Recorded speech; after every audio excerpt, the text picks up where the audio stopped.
Good evening and welcome to the Casual Chef's Kitchen. Enjoy the show.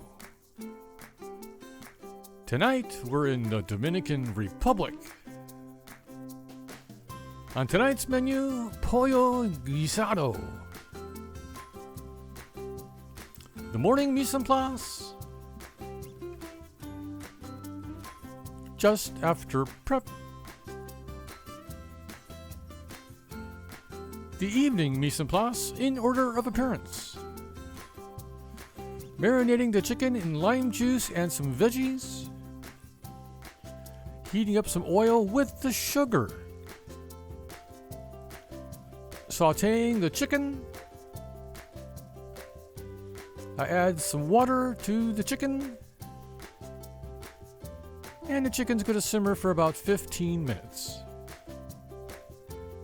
I add all the veggies. And it's been simmering for a little while. I add the cilantro.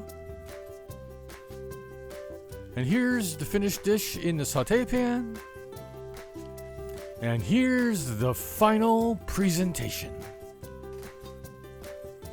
Thank you for joining me here at the Casual Chef's Kitchen. I hope you enjoyed the show. Have fun cooking.